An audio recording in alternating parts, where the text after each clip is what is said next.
Hi guys, and welcome back to the channel. Okay guys, I'm going to be seeing a video today. This is titled 8 underrated things about life in Germany. All right guys, if you're so excited to see this video with me, please subscribe and let's get right into this. Okay, everyone knows about the things Germany is famous for being good at. Germany has great beer.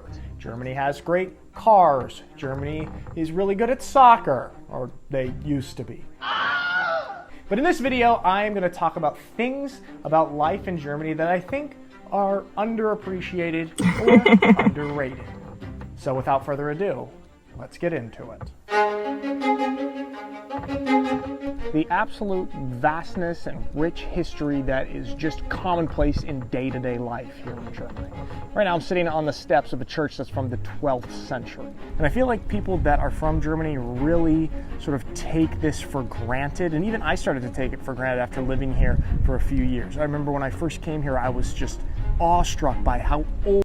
absolutely guys, you guys are really lucky living in Germany. Some of these buildings were and how much history there was on the things that I was walking around on, but you do get used to it. And it's only once I started to read some Ken Follett books like The Pillars of the Earth, which is about the making of a cathedral, that I really started to reappreciate just how crazy it is that there's this insane history all around us. This behind me here, the Kloster Kronberg, which is a former monastery, originated in 1078. It's over 1,000 years ago. And I feel like it's kind of taken for granted for and pretty underrated here. Actually, he's actually right. Okay, all right, like people living in a particular country really underrate their country. All right guys, it's actually people from the outside that appreciates it, just like me here in Nigeria appreciating everything about Germany. People living in Germany might like not really see it from the angle that I am coming from, because they are living with these things, they are used to these things, and then it's normal to them. Okay, people living in Germany, it seems normal to them. It's us looking it from outside that it's like heaven to us, it's like magic to us, and like we really cannot wait to like experience it ourselves. Okay, he's actually right about that. This culture of when people buy a home, they buy a home for life.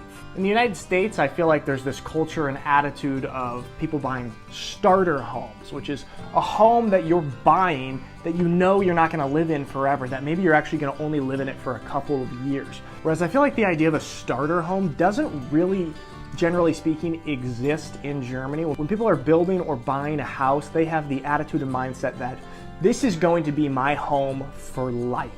And I feel like the American mentality when it comes to home ownership is very stressful, and it kind of is a nice metaphor for American culture as a whole. It's always about, okay, leveling up, okay, what's next, leveling up, which I think is a very American mentality in a lot of aspects of life. So I feel like this mentality of this house being a home for life gives a person a sense of peace and security, whereas the American mentality when it comes to homes often is sort of a stressful one, and one of anxiety and always leveling up and not settling and finding peace. So I think this idea and mentality that Germans have when it comes to homes is very underrated. Behind China, Russia, and Brazil, Germany has the most neighboring countries bordering it in the world. And this is not something to be overlooked. The United States, we border Mexico and Canada. We do not have such close and easy access to other cultures. The fact that people grew up in Germany, in the heart of Europe, with access to 9 different countries on its border is really an incredible thing. Being able to drive 2 hours and be in France, drive 1 hour and be in Switzerland, or go east and drive and be in the Czech Republic, or up north to Denmark, it's a really valuable thing. I was just talking to a former teammate of mine on the Unicorn. I mean, it's really beautiful. Like Germany, people living in Germany don't really know the values that they have, the things that they have. Like, it is really underrated. Okay, and maybe because they are just used to it, they grow up into it, like it's normal for them. Like in the next 2 hours you're in this country, in another couple of hours you're here. Like you can actually tour different countries in a day. Yes, it's possible if you're in Germany, all right, because of the people bordering it, all right. It's really, really cool, all right? And he talked about how, yeah, the first time he left Germany to go to a different country was probably before he could walk, and he'd been going to different countries in Europe that spoke different languages all growing up. The first time I went to a country that spoke a different language than mine was when I came to Germany in 2016. This is totally underappreciated by people that live in Germany and grew up with this. Very underrated. The diversity of both the humans and the geography in Germany. This is a very underrated aspect of the country. When I first came to Germany, I just thought, oh yeah, German people, they're all the same. They're the same in the north, they're the same in the south. Germans are Germans are Germans. Now after living here, I am shocked that this is one country. Look at the map of the Holy Roman Empire. That is the diversity of different people and culture in Germany. It is still very alive and present today. I would honestly say that people in the southern Bavaria are much more culturally close to Austrians than they are culturally close to people up way far in the north of Germany. And I'd say these northern Germans that are way up near the border of Denmark, they're closer to Danes than they are to Bavarians in terms of culture.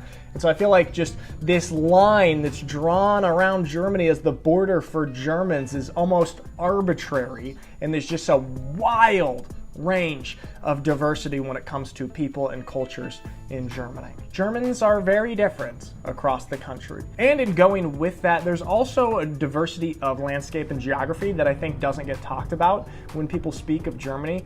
Everyone just thinks, oh yeah, Germany looked the same all over. No, you go to southern Germany, you've got the mountains, the Alps. You go to the southwest, you've got the Black Forest. You go up to the north, you've got the ocean, you've got different beautiful, beaches, you've beautiful got like the things, islands, guys. Silt. And then you go over into the east and you've got what they called Saxon Switzerland, which is basically this different type of landscape geography, rocky climbing areas in the west. Guys, I think over familiarity is the problem here. Like, when you're over familiar with something, you get used to it. Like, it doesn't even freak you, all right? It's when you actually like see somebody come in from another country to Germany and like they're like, okay, I want to visit the zoo, I want to go to the museum, I want to see the fairy tale castles and stuff like that. And you're like, it will actually hit you like, I've been in Germany, I'm from Germany, I've been in Germany for like years, and I haven't actually even thought about going to the zoo or the museums. But look at this person coming from another country is appreciating what we have here, and I've been in this country for years without even appreciating the nice and really cool stuff that we have here. So that's just it. Okay, over familiarity is the problem here. In the west again to the Rhine River Valley, I mean, there's just different types of landscapes and geography all over Germany, and it's got a wide array of landscapes that I think is very underrated. How walkable Germany is, and not just small towns here like Schwäbisch Hall, but also even some of the bigger cities, like even Stuttgart is so much more walkable than cities in the United States. And this is just a natural thing for people that grew up in Germany. Of course, yeah, the city is made for people, human beings, to walk around, not for cars. But I feel like it's a very underrated thing because it's just so normal. So how walkable cities, towns, and villages are is very underrated. So in Germany, when there is standstill traffic on the Autobahn, all of the cars move off to the sides and create an alleyway in the middle of the road. This is known as a Rettungsgasse, which literally translates to rescue alley. And it's so that emergency vehicles can still get through easily and quickly when there's standstill parking lot style traffic. Now, of course, in these situations when there's such bad traffic, nobody's in a good mood, nobody's happy about that, but everybody knows and buys into this idea like, hey, I'm annoyed, it's horrible traffic, but I'm gonna move off to the side and we're gonna create this lane in the middle for emergency vehicles to take care of people if that's really cool. We're not taught to do this in the United States, and I feel like it's underrated that people do this all the time without fail in Germany. Yesterday I was on a walk and I saw a group of 4 really young children. They were maybe 3-4 years old. and they were out riding little bikes and walking with each other. And I was waiting for a parent to come around the corner because obviously kids this young are not out riding their bikes and walking on their own. And I waited, and then I realized there was no parent or adult with them. These were just 4 young little kids out enjoying the town, and it is totally normal and totally safe. This is something that you just really would not see in the United States, and to my American brain it is still very shocking to just see young children roaming about on their own. Oh wow, that's really cool. I mean, so many countries are so fucked up with security, like you cannot even allow your kids to like play around freely. Okay, this shows that Germany is actually a safe place. All right, please let me know in the comment section. All right, it's safety guaranteed in Germany, because for kids to be moving around freely like this actually shows there's a lot of safety in Germany. All right, okay. I feel like this is an underrated aspect of life in Germany, that this is just able to be a totally normal and safe thing. In Germany, you cannot drive a car until you're 18, but you can drink beer at 16. In the United States, you can drive a car at 16, but you can't drink beer until you're 21. It is very underrated that Germans do it this way. My dad worked in insurance for a long time, and so he knew the statistics about young drivers getting in accidents. All of us young kids. Guys, you can actually start drinking beer from 16 in Germany? Isn't that way too young, guys? I mean, in my country, like, you have to wait until you're 18 before you be able to do some adult stuff. Like, really? It's getting our driver's license at 16. He knew there was a very high percentage chance that we would get in an accident in the first 12 months of having a driver's license at this age. And lo and behold, all 6 Alfieri kids got in some sort of accident at different levels within the first year of having the driver's license. Definitely. Now, I don't know the German statistics off the top of my head, but I'm assuming that a smaller percentage of drivers in Germany get in an accident in the first year of having your license, just simply because your brain is slightly more developed at 18 than it is at 16. Driving a car is much more dangerous and such a greater responsibility than having a beer. And I feel like in the United States, we have it a little bit mixed up. We think driving a car is safer than drinking a beer. So I'm really a fan of how Germany handles these 2 topics at these different ages, and I think it's a very underrated aspect of life in Germany. German infrastructure. Germany is commonly ranked as the #1 country in the world when it comes to infrastructure. I'll just tell you, driving on the roads in Germany is a very pleasurable experience. Driving on the Autobahn is great. Hardly ever any potholes. The roads are in pristine conditions. And I actually really noticed this even more when I was driving out to Cody and Speedy's house the other day. They live outside of Schwäbisch Hall, and you have to drive on a bunch of back roads to get there. Not prime roads that are, taken care of all the time and have construction all the time. And even these back roads are just pristine.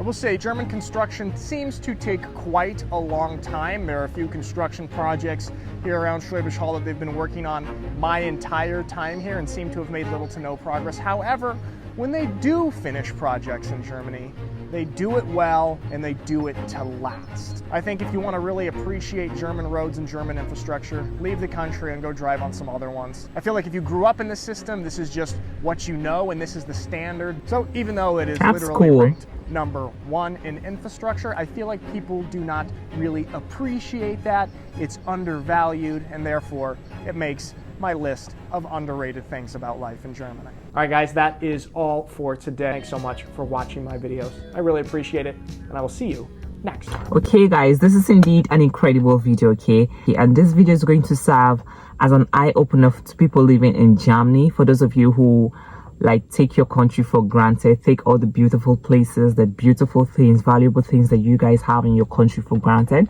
Cherish what you have in your country, because guys, we out here, we are looking forward and praying to God to find ourselves in Germany. This is indeed a cool video. All right, thank you guys for watching. If you have any suggestions, please drop in the comment section. Thank you guys for watching, and see you guys on my next one. All right, bye.